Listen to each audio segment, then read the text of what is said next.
ஓபிஎஸ்ஐ கலட்டிவிட்டு விஜயுடன் கூட்டணி. பண்ருட்டி ராமச்சந்திரன் புது ரூட். உதயமாகும் புது கட்சி. அதிமுகவிலிருந்து பிரிந்து தொடர்ந்து வரும் ஓ பன்னீர்செல்வம் அணியில் மீண்டும் பெரும் உடைவு ஏற்படும் அறிகுறிகள் தென்படுகிறது.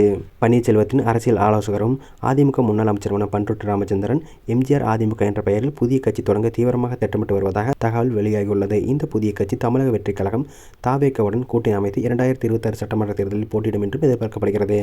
பண்ருட்டி ராமச்சந்திரன் கடந்த சில மாதங்களாக பாஜகவுக்கு எதிரான கருத்துக்களை வெளிப்படுத்தி வருகிறார். கடந்த 2024 லோக்சபா தேர்தலில் பாஜக தலைமையிலான தேசிய ஜனநாயக கூட்டணியில் தினகரனின் அமமுகவுடன் இணைந்து பன்னீர்செல்வம் அணி போட்டியிட்டது.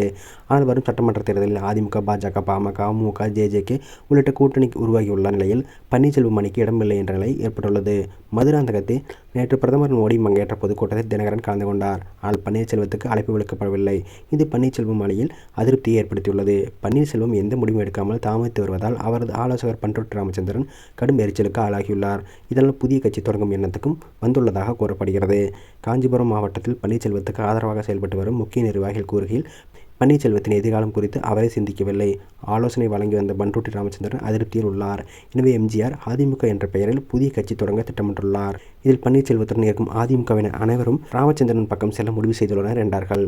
புதிய கட்சி தொடங்கினால் அது தமிழக வெற்றிக் கழகத்துடன் கூட்டணி அமைக்கும் என்றும் உறுதியாக கூறப்படுகிறது.